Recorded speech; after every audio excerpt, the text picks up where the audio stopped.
Olá a todos e todas. O meu nome é Marcela Galhardi e eu sou especialista em cultura de inovação do Assolab. Parabéns para você que chegou até aqui na Maratona de Inovação. O tema de hoje é cultura de inovação e eu pretendo responder 3 perguntas. A primeira, por que uma empresa precisa desenvolver uma cultura de inovação? A segunda, como a cultura de inovação deve gerar valor para o negócio? E a terceira, o que nós precisamos fazer para desenvolver uma cultura de inovação nas nossas empresas? Como uma fã do Simon Sinek, que é o autor de vários livros, entre eles o Comece pelo Porquê, vamos começar com ele então. A gente está vendo uma nova era que está sendo muito discutida, uma nova economia, a gente não sabe ainda muito bem o nome que a gente dá para ela, temos muitos autores aí investigando, e segundo o Otto Scharmer, a gente está vendo muitas rupturas, né? Como a gente pode ver no meio ambiente, na sociedade, no indivíduo. O mais novo relatório do G20 mostrou para a gente essa semana um aumento na emissão dos gases do efeito estufa nesse grupo de países, escancarando o nosso desafio ambiental. A pandemia também evidenciou as desigualdades sociais e a nossa fragilidade individual, tanto física quanto mental. Por um lado, o mundo, as suas estruturas, eles parecem que estão morrendo, estão se dissolvendo. Mas, por outro, tem alguma coisa que quer nascer. A gente não sabe ainda muito bem o que é, mas a gente sabe que a gente precisa estar preparado, se conectar com a nossa essência profundamente, com quem a gente quer ser individualmente e enquanto sociedade, para poder viver e criar esse. Quando a gente fala desse futuro e desse mundo, que antigamente a gente chamava de VUCA, e não é mais VUCA, esse termo aí da década de 80, agora a gente se refere ao mundo como BUNny, né? E vocês já devem ter ouvido falar, e da sigla em inglês significa frágil, ansioso, não linear e incompreensível. O mundo, esse mundo bunny, ele é uma lógica que determina como a nossa postura pessoal também deve ser daqui por diante, não só o mundo em que a gente está vivendo. Ele é um mundo caótico e não adianta a gente tentar controlar, interpretar, nem evitar, não vai ser possível. Falando do nosso frágil, do mundo frágil, é simplesmente que tudo pode mudar de uma hora para outra. A gente não tem garantia e não tem promessa. Tudo muda numa fração de segundos. Se mudar a música, a gente vai ter que saber dançar num ritmo claramente diferente. No mundo ansioso, as decisões elas precisam ser cada vez mais rápidas. Você precisa decidir com o que tem. É isso. A mágica corporativa e humana é errar rápido, corrigir rápido e repetir a operação inúmeras vezes. A não linearidade, a gente luta contra os nossos moldes. Então, a gente gosta muito de um checklist, de um manual de instruções, de prioridades, mas não é mais possível atuar de uma maneira tão estruturada no mundo desestruturado desses. Uma empresa no mundo bunny, ela vai se planejar para executar fielmente aí um planejamento estratégico de 3 meses no máximo. Esquece a gente poder fazer um forecast bonitinho para 12 meses. A única certeza é a mudança. No mundo incompreensível, nós vivemos um momento onde a gente tenta buscar lógica para tudo. Ter acesso a dados, ter acesso a tudo que a gente tem em volta, mas nada disso é uma vantagem competitiva, porque a gente não tem mais essa certeza, e ao mesmo tempo é muito difícil também explicar alguns porquês, porque é muita variável, as variáveis são incontroláveis. Então a gente precisa aprender a conviver com esse risco e tornar ele nosso amigo nas tomadas de decisões, cada vez mais. Por fim, essa estrutura bunny, quando a gente olha para ela, ela oferece para a gente uma lente, ela sugere algumas oportunidades também de respostas, não só o contexto. Então, quando a gente olha para a fragilidade, a gente encontra também muita resiliência e muita compaixão. Quando a gente fala da ansiedade, tudo isso pode ser facilitado com empatia, com atenção plena. A não linearidade precisa de contexto e de flexibilidade. E a incompreensibilidade, ela pede por transparência e por intuição. Então, aí a gente já tem alguns indícios do que a gente vai precisar despertar cada vez mais dentro de nós, e tem tudo a ver com cultura de inovação. A gente não está vivendo uma revolução só tecnológica, mas uma revolução humana. E essa revolução, a sociedade japonesa, ela está chamando de sociedade 5.0, que é uma sociedade que visa um movimento de transição para um modelo social, que é essa junção do ambiente físico e do cibernético. Nas mudanças aí de eras que a gente teve, essa nova era, ela vai trazer uma união da academia, da iniciativa privada, das políticas públicas, tudo em busca de uma prosperidade e de uma inovação para as novas tecnologias e para a sociedade. Como diz o Gil Giardelli, ou o mundo será de todos, ou ele não será de ninguém. Nessa nova economia, ela traz para a gente transformação digital, disrupção tecnológica, um novo futuro para o trabalho, muitas transformações exponenciais, todas elas, inovação, desmonetização, democratização e adaptação. Mas o que a gente quer do futuro e o que a gente vê é que ele acelera as mudanças, mas não é só a tecnologia que se acelera, mas as pessoas precisam se acelerar.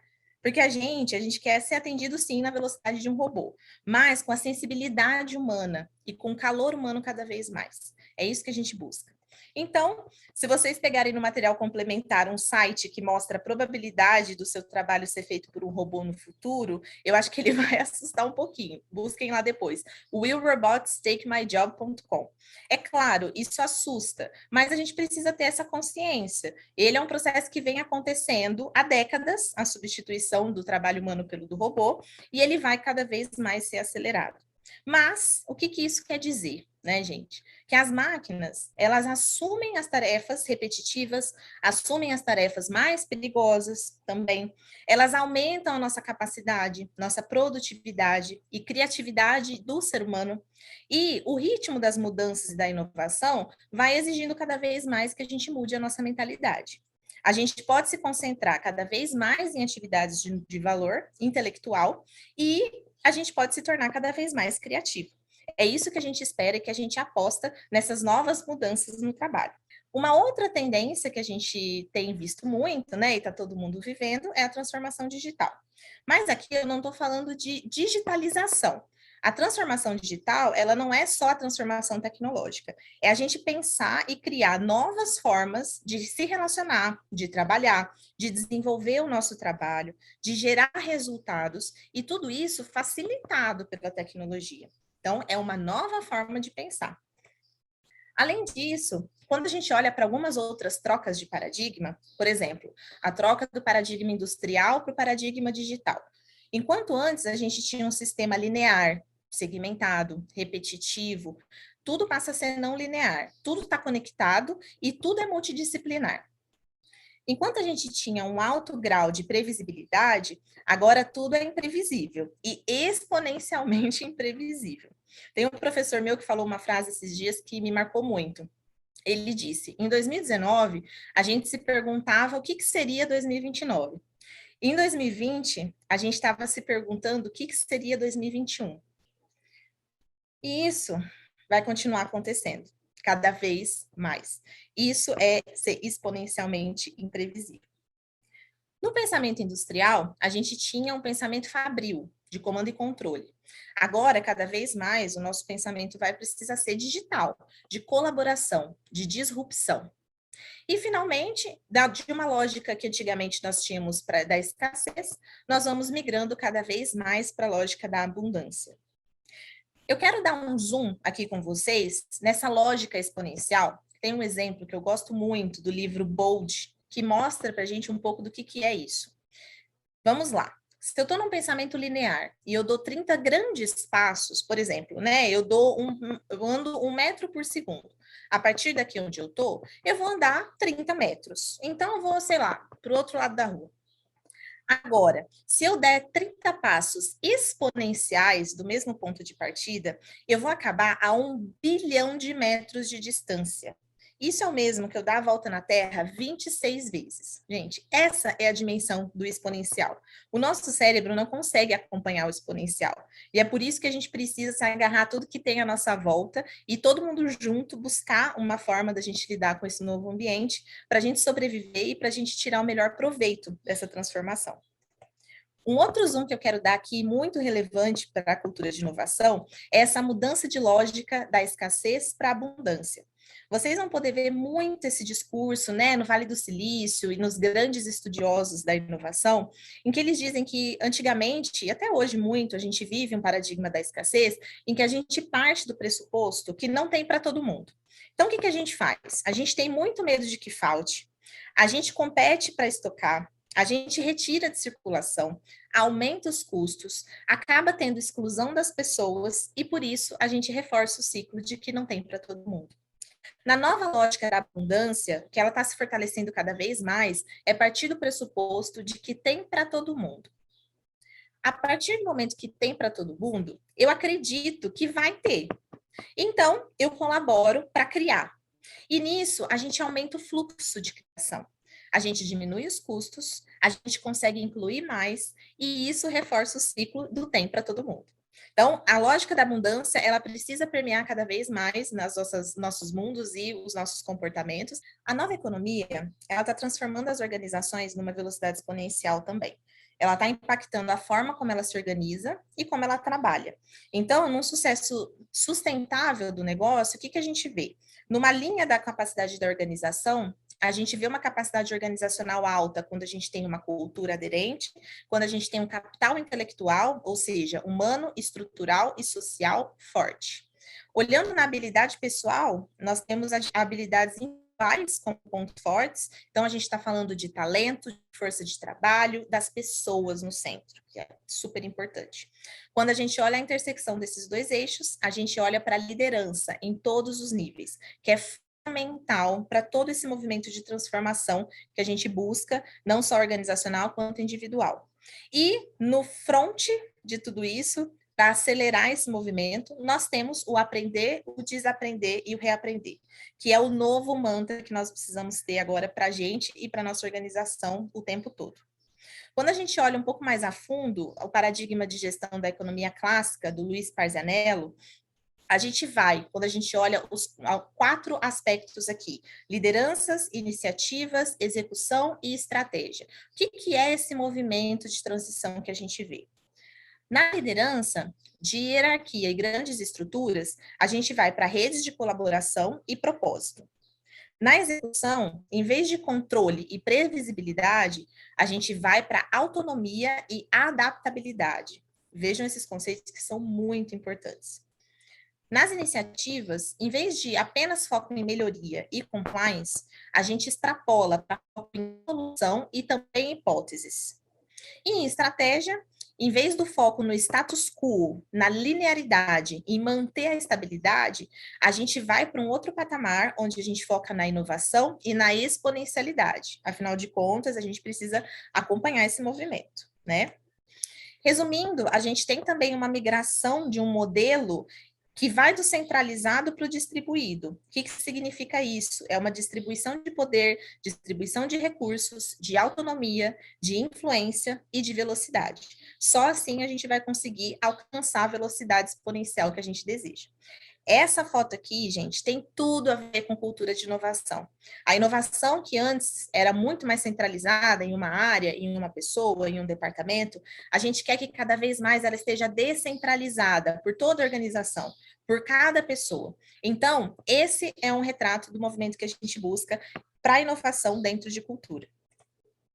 Resumindo, a inovação é um fator decisivo na sobrevivência dos negócios, como a gente pôde ver em todas essas tendências que a gente viu agora, cada vez mais no futuro. E o normal vai ser essa habilidade de ter flexibilidade e se adaptar aos diferentes meios de comunicação, às diferentes tecnologias, às diferentes formas de se relacionar e trabalhar. Só as pessoas que entenderem essas regras do novo mundo vão ter essa capacidade, a vontade e o impulsionamento para fazer a inovação acontecer. Então, nesse primeiro bloco, eu trouxe uma pincelada muito rápida de tudo isso que está acontecendo. No material complementar, vocês vão ter mais links aí de acesso para vocês estudarem e consultarem mais, mas é muito importante que haja essa conexão com as tendências, que haja essa conexão com o exterior, com o que está acontecendo no ecossistema, para a gente poder inovar.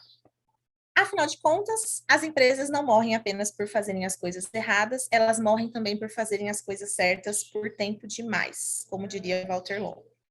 Vamos começar, então, o nosso segundo bloco agora, onde a gente vai responder a pergunta: como a cultura de inovação gera valor para o negócio?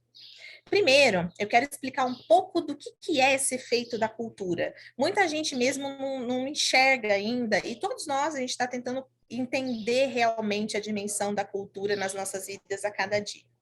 Eu vou colocar um vídeo aqui, onde vocês vão ver uma revoada de estorninhos, que são pássaros, e vocês vão ver a dinâmica do voo deles, é hipnotizante, gente, é maravilhosa. Eu vou falar um pouquinho para vocês aqui de alguns estudos, né, que as pessoas fizeram observando esses pássaros e como funciona essa dinâmica da revoada. Eles parecem, quando vocês olham, reagir às ameaças e os riscos. Então, vocês conseguem ver em um momento um falcão. Não sei se nesse trecho do vídeo vai passar, mas no vídeo completo vocês encontram na internet. E eles fazem todo esse movimento para confundir as ameaças, os predadores.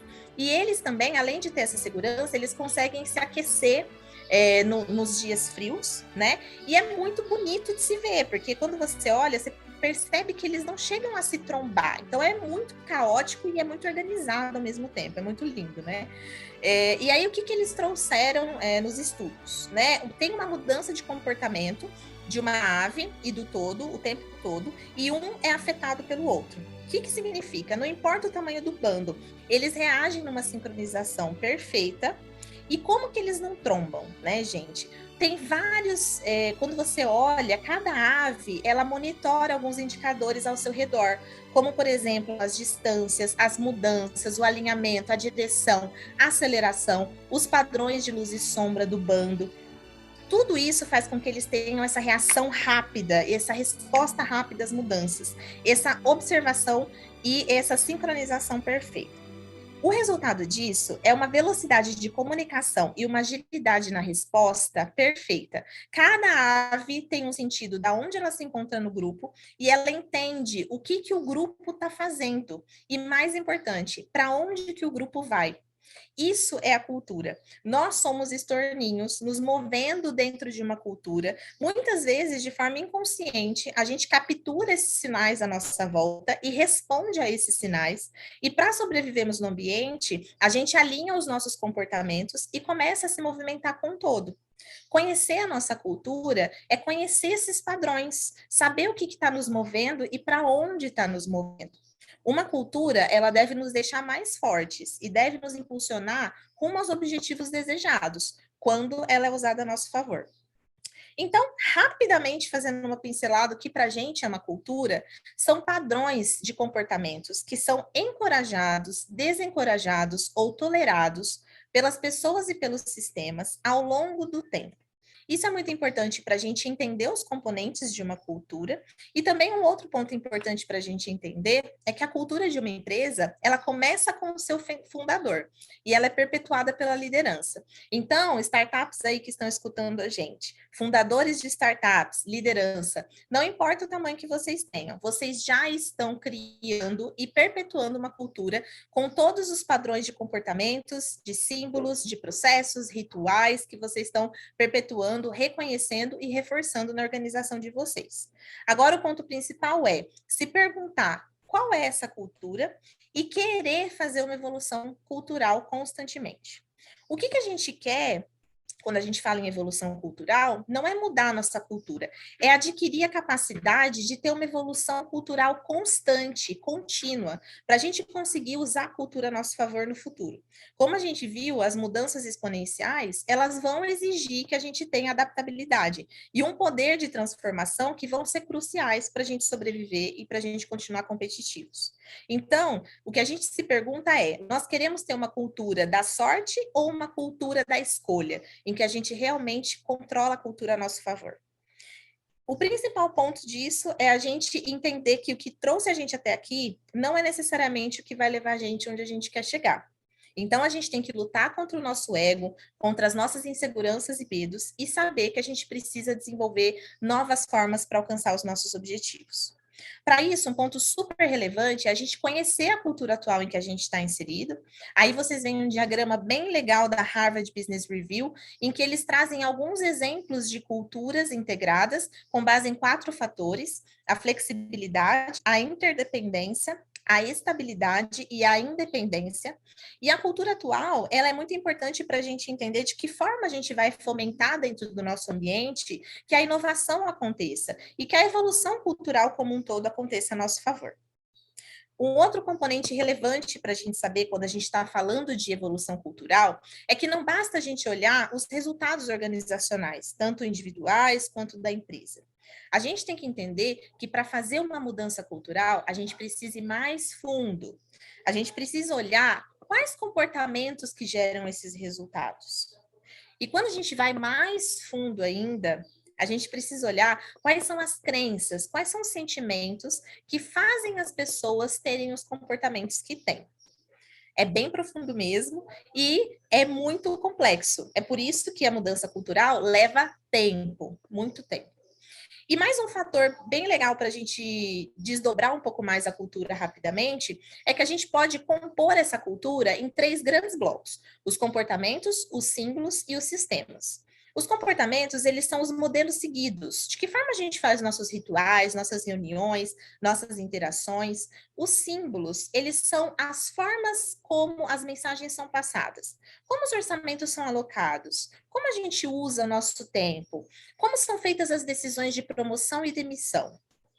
E os sistemas são todos os processos que acontecem ao nosso redor, as métricas, os relatórios, as estruturas. Muito legal, né? Com esses três componentes, a gente consegue mudar toda uma cultura de uma empresa com o tempo. E tudo começa de dentro para fora. Quando a gente fala de uma mudança cultural, primeiro a gente precisa fazer nossa mudança individual. Então, um caminho natural a ser seguido é da mudança individual para a mudança enquanto grupo, para daí a gente redesenhar nossos sistemas e estruturas em busca da mudança organizacional. E não podemos deixar de falar da intensa responsabilidade da liderança em todo esse processo. Como a gente falou anteriormente, tem um papel muito relevante, porque é ela que perpetua toda essa mudança e que faz com que as mensagens sejam passadas para todo o resto do time. Uma mudança de abordagem também é muito necessária. Quando a gente fala de entregas rápidas, né, e que a gente está muito acostumado no nosso paradigma industrial, quando a gente tem desafios conhecidos, simples, lineares, técnicos, que são os que a gente está acostumado a mexer, é muito simples a gente definir um status atual, onde a gente quer chegar, e definir um plano de ação. Quando a gente fala de uma mudança cultural, não é bem assim. A gente precisa fazer uma abordagem mais complexa também. E a gente gosta muito da teoria do Otto Scharmer, que é a teoria U, onde, para desafios complexos, persistentes, ambíguos e adaptativos, a gente faz essa curva de A para B, muito resumidamente trazida aqui nesse diagrama. Depois vocês podem pesquisar um pouco mais, vale super a pena. Então, do ponto A ao ponto B, qual o percurso que a gente passa? Primeiro, a gente fica confortável em não saber tudo. Depois a gente observa muito, de dentro para fora, de fora para dentro.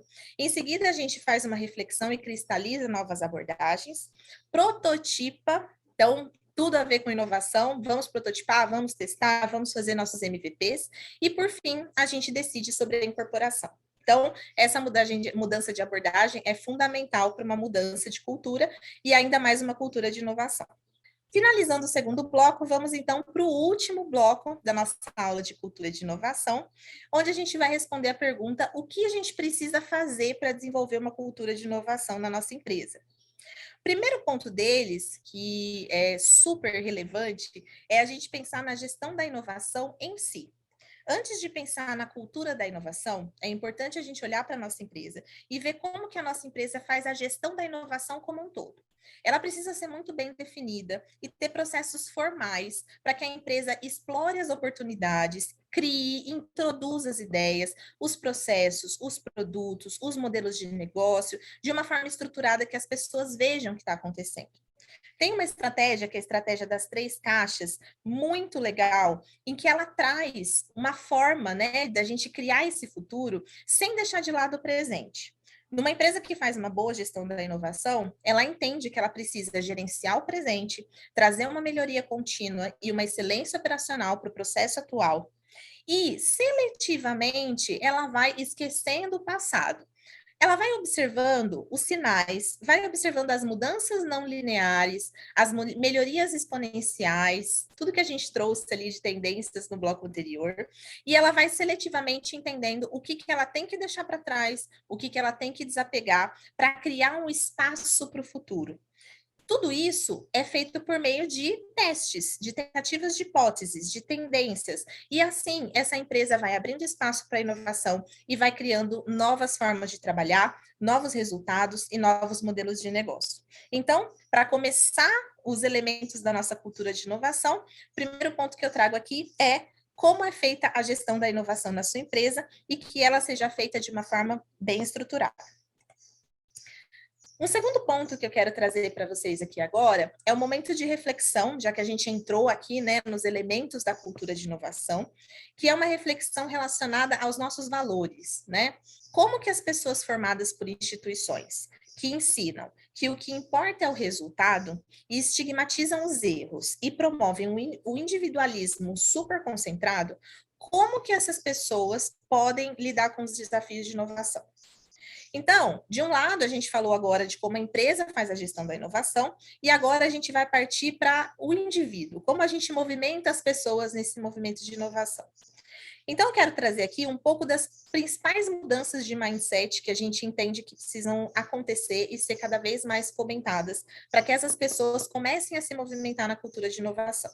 Em vez de conhecimento concentrado, um conhecimento cada vez mais compartilhado. Em vez de uma carreira linear, você fomentar experiências diversas para as pessoas. Em vez de uma gestão de comando e controle, um poder descentralizado, liberdade com responsabilidade. No lugar da padronização, a diversidade. No lugar das informações restritas, transparência. A hierarquia dá lugar a conexões, a influência. E, por fim, a estabilidade dá lugar para a flexibilidade. Aqui são algumas mudanças que a gente precisa fazer de tudo nos nossos comportamentos, símbolos e sistemas para mudar e fazer com que as pessoas leiam essas mensagens e comecem a confiar no processo de inovação. Vamos trazer agora, pensando nos nossos símbolos, comportamentos e sistemas, alguns elementos que efetivamente promovem a cultura de inovação. Primeiro ponto é a gente garantir que a inovação seja descentralizada, como a gente viu no nosso diagrama de redes. As pessoas precisam entender o que é inovação e como participar da inovação. Muita gente pensa que a inovação é algo muito disruptivo ou eu preciso fazer algo muito complexo. As pessoas precisam entender que a inovação é tudo que é feito para melhorar um resultado, para gerar uma nova forma de trabalhar e uma nova forma de entregar as soluções para os problemas. Então, é muito importante que todos saibam disso. Agora, uma pergunta. Se uma pessoa tem uma ideia e ela está com vontade de tirar ela do papel na sua empresa, hoje, o que ela faz? Tem canais, tem fluxos claros para impulsionar esse movimento? Como que isso acontece na sua empresa? Esse é um ponto da cultura de inovação que precisa estar claro para todo mundo. A gente precisa capitalizar todas as ideias, sejam elas boas, sejam elas ruins, sejam elas aplicáveis. O importante é as pessoas sentirem que elas estão num ambiente fértil para poder ter ideias, tirá-las do papel, testar e ver no que dá. Um outro ponto é a capacitação das pessoas e nas áreas também e metodologias de inovação. A gente precisa colocar essas novas ferramentas na caixa de ferramentas das pessoas. A inovação, ela está diretamente relacionada ao repertório que as pessoas têm para lidar com o problema. E de uma forma um pouco mais ampla, ampliar também a gestão de conhecimento organizacional e a aprendizagem organizacional como um todo. É incentivar que a organização se conecte com o novo, com as possibilidades, com as tendências externas, e que elas possam incorporar de forma cada vez mais ágil o conhecimento nos seus processos para impulsionar a geração de valor. É beber da fonte da inovação, é aplicar e testar nos seus processos, nas suas áreas, ver o valor chegando e se tornar cada vez mais próximo do processo de inovação. Além disso, como a gente falou anteriormente, é a liberdade com responsabilidade. É muito importante que as pessoas tenham oportunidade, que elas tenham autonomia para poder, num certo nível, experimentar, tirar suas ideias do papel, ver que não dói, errar com responsabilidade, entender que tudo isso faz parte de um processo de evolução. Além disso, também é importante a gente fortalecer as competências de inovação, como o intraempreendedorismo, a criatividade e a gestão da mudança. É importante a gente reconhecer a inovação como parte da performance das pessoas e da liderança, além do resultado. Então, se a gente pega uma liderança, por exemplo, né, não adianta a gente criar vários canais e processos para promover a inovação e a liderança é resistente, ou a liderança não valoriza o desenvolvimento dos times na inovação, a liderança não aproveita o conhecimento para gerar valor na sua área, o movimento não vai acontecer. Então, tudo isso precisa estar refletido nas nossas formas de reconhecimento das pessoas.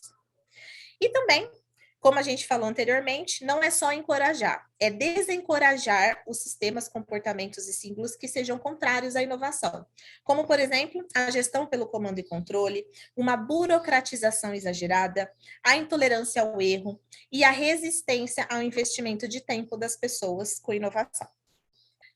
Começando, então, das crenças lá do fundo do nosso iceberg de cultura, quero trazer aqui um pouco, com base no livro Mindset da Disrupção, da Charlene Lee, algumas mudanças de crença que são super relevantes no processo de cultura de inovação. Olha que demais.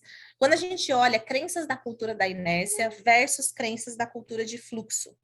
Em vez de sempre fizemos assim, deve haver um jeito melhor. Em vez de conhecimento é poder, então reúne informações para que todos venham até você? Não, não. Na crença de cultura de fluxo e de abundância, compartilhar é o poder. Dissemina informações para empoderar as pessoas, para agir. E aqui a gente tem uma série de outras crenças que é muito legal a gente ter esse conhecimento e entender o que a gente está pensando hoje, o que a gente está acreditando hoje. Por exemplo, todos seguem uma cadeia de comando. É assim que acontece na sua empresa? Será que se a gente começar a colocar alguns rituais para as pessoas ficarem mais à vontade para falar com o chefe do chefe, será que a gente não vai migrar um pouco mais para a crença de cultura de fluxo? Tudo isso são exercícios que a gente faz para poder se aproximar da cultura de inovação.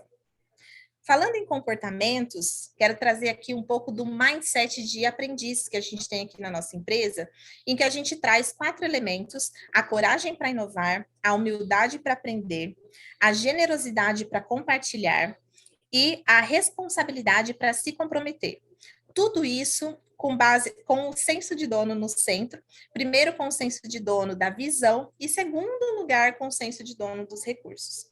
Esses são elementos muito importantes que a gente considera para que cada um se empodere e em todas as decisões que tomem tenham esses comportamentos na sua vida e assim possam perpetuar a cultura de inovação. Falando um pouco desse incentivo em sistemas e processos, a gente tem aqui um diagrama muito legal da InnoScience, que vocês vão receber o e-book aí também no material complementar, em algumas formas de sistemas e processos que a gente pode implementar, dependendo do grau de envolvimento que a gente quer dos profissionais da corporação e dependendo do nível de dedicação também que a gente quer. Olha que legal. A gente pode ir desde um lab de inovação, como a gente tem aqui no caso da Solab, que faz inúmeros projetos com as áreas. A gente pode ir para jornadas de inovação, que tem um tempo um pouco menor, mas um alto envolvimento, até a promoção de hackathons, programas de ideia, design sprints e outros tipos de processos também. Cada vez que a gente implementa um desses processos e permite que os empregados, os colaboradores participem, façam parte, a gente aproxima essas pessoas da cultura de inovação. Temos também algumas competências e metodologias relevantes: design thinking, métodos ágeis, tecnologia X, Lean Startup. Todas essas metodologias são metodologias que a gente consegue encontrar por aí. O Assolab, sigam a gente sempre dá diversas dicas, a gente tem vários e-books. Então, tudo isso são formas da gente capacitar e colocando ferramentas na caixinha de ferramentas das pessoas e das áreas, incentivando as lideranças para que elas vejam valor realmente na inovação como uma forma de resolver os seus problemas de maneira diferente e de chegar a resultados de uma forma muito mais efetiva. Por fim, um olhar além do sucesso, que a gente não pode deixar de falar sobre a forma como a gente lida no fracasso na cultura de inovação, que para a gente é muito importante. Uma frase aqui, né, da Open Innovation aqui da Silicon Valley Perspective, a Y Combinator, talvez a maior aceleradora do Vale do Silício, ela fez 940 investimentos antes de obterem um resultado de 8 startups unicórnios. Ou seja, a taxa de conversão é de 0,85%. Isso precisa ser normalizado. É claro que não é você fracassar milhões de vezes por querer, mas é você considerar o fracasso como uma parte inerente ao processo de evolução, inerente ao nosso processo de progresso e aprendizados. Como diria o Thomas Edison, eu não falhei. Eu descobri 10 mil formas que não funcionaram. E é isso que a gente busca também com a tratativa do erro, como um componente essencial da cultura de inovação. E falando em mindset, além de mudar um mindset sobre a forma como a gente lida com os fracassos, a gente tem aqui na ArcelorMittal exercitado cada vez mais o nosso mindset de crescimento. E esse é um elemento do mindset de crescimento, você pensar acima da linha e em vez de pensar com um mindset fixo, que tem impulsionado muito a nossa cultura de inovação. Então, eu recomendo muito, vou deixar um link para um vídeo de mindset de crescimento no nosso material complementar também. Eu recomendo muito que vocês assistam e que vocês vejam mais sobre o tema de mindset de crescimento. Nós nos baseamos muito no livro Mindset, da Carol Dweck, que é fantástico, uma recomendação de leitura muito legal para quem está aí também iniciando, ou que já está no meio, enfim, que está perpetuando essa jornada de cultura de inovação e de autoconhecimento também. Muito legal. Por fim, gente, chegando ao final aí de alguns elementos da cultura de inovação, que já trouxe vários aí para a gente começar, tem um elemento significativo, a gente falou até agora da gestão da inovação, a gente falou da gestão do conhecimento, quero trazer mais uma aqui, que é a gestão da mudança. Muito essencial e crucial para uma boa cultura de inovação se perpetuar, crescer e florescer dentro de uma organização. Afinal de contas, como a gente falou no começo da nossa aula, o ser humano, ele tende a poupar um esforço cognitivo, o nosso cérebro, ele é linear, ele não está preparado para a exponencialidade, ele não está tão preparado para as mudanças também. O nosso cérebro, ele é um devorador de energia, então, por padrão, o que a gente tenta fazer? Poupa os esforços, conserva a nossa potência, então a gente tem essa divisão aí com a mudança. Para a gente garantir, então, que individualmente cada um possa aos poucos, como andar de bicicleta e treinando no dia a dia e incorporando toda a nossa cultura da inovação, a gente gosta muito de um processo que é o ADKAR, processo perpetuado aí pela ProSci. Nós vamos deixar o link aí também com o material no material complementar. E falando de uma forma muito rápida, essa metodologia ela prega pela consciência, pelo desejo, conhecimento, habilidade e reforço. São essas 5 etapas, cada etapa tem várias formas de desenvolver, várias ações que a gente pode fazer para fazer essa gestão da mudança. E nessas 5 etapas, a primeira delas, que é a consciência, a gente amplia a consciência para a necessidade da mudança, afinal de contas, as pessoas elas só querem mudar quando realmente elas entendem a necessidade, ou porque elas gostam de mudar, né? A gente muda por essas duas razões, ou pela necessidade, ou pela paixão pela mudança. Na segunda, a gente amplia o desejo de participar e apoiar essa mudança, tendo patrocínios com sponsors, com empregados, trabalhando os líderes, antecipando algumas resistências e trabalhando diretamente com essas pessoas, engajando, fazendo programas de incentivo. Depois, a gente quer cada vez mais ampliar o conhecimento, como a gente já trouxe, então trazer cada vez mais educação, desenvolvimento, trazer grupos de fóruns de discussão. A própria Maratona da Inovação que nós estamos fazendo aqui agora é um ótimo exemplo para democratizar todo esse conhecimento sobre inovação. Em seguida, o A, que seria da habilidade, né, do ability, que seria a habilidade em aplicar as competências e comportamentos necessários, né? Não basta a gente trazer o conhecimento, a gente precisa mostrar como esse conhecimento pode ser aplicado. Então, nós trouxemos vários exemplos aí dos hackathons, de outras práticas que a gente pode fazer na organização, programas de ideação, programas de empreendedorismo. E, por fim, um reforço para preservar e perenizar essa mudança. Vamos fazer celebrações, fazer reconhecimentos, dar feedbacks constantes. Para a cultura de inovação, o feedback constante é um fator chave, um fator chave. Para programas de ideação, é importante que as pessoas se sintam prestigiadas por ter dado sua ideia, elas sintam que a ideia delas teve algum tipo de fluxo que seguiu, que valeu a pena, mesmo que às vezes a ideia não foi para frente, e que as pessoas se sintam incentivadas cada vez mais a continuar participando. Então, a parte do reforço, que é a letra final, é também muito importante para fazer a gestão da mudança. Por fim, quero resumir aqui, trazendo alguns aprendizados que a gente teve até agora com inovação e com cultura de inovação. Inovação não é feita somente com pessoas jovens e fora da empresa, é feita com todos nós e cada um de nós dentro da empresa. A inovação corporativa não é igual à inovação da startup, cada um tem os seus desafios, cada um tem as suas formas, né, de lidar e de perpetuar, e é por isso que todo mundo junto fica mais forte. Liderar a inovação exige um desprendimento e muito jogo de cintura. A área de inovação não pode ser vista como salvadora da pátria, é uma responsabilidade da organização como um todo. Mais importante do que ter ideias brilhantes é tirar as ideias do papel. Então, como promover formas de incentivar isso nas pessoas? Comunicar bem para dentro e para fora é essencial. Inovação pressupõe metodologias e processos estruturados, gestão da inovação, não podemos esquecer. Quanto maior o grau de inovação, maior a resistência a ser enfrentada. Então, vamos usar aí o nosso jogo de cintura, vamos usar as nossas diferentes formas de promover a inovação e gerar valor. Somente bons projetos não sustentam a inovação, é necessário mudar a cultura da empresa. E a inovação precisa de métricas específicas. Não adianta a gente querer mudar, né, todo o ambiente de inovação se a gente não mostrar realmente a geração de valor que ela acarreta. Em tempos de grandes mudanças, aquele com a capacidade de aprender herdarão a terra, enquanto aqueles que sabem tudo estarão muito preparados para um mundo que não existe mais. Eric Hoffer. E assim eu termino esse momento aqui de cultura da inovação. Eu espero que tenha sido muito útil. Não deixem de acessar os materiais complementares ali na nossa página da Maratona de Inovação. Esperamos os seus feedbacks para que a gente possa melhorar cada vez mais. E não deixe de acessar aqui também o quiz no QR Code para vocês pontuarem na maratona. A gente segue juntos nesse aprendizado constante e perpétuo aí, para a gente ser cada vez mais inovador, para a gente cada vez mais alcançar os resultados com sustentabilidade, competitividade, com alegria de viver, acima de tudo. Então, seguimos juntos, foi um prazer enorme e a gente se vê na próxima.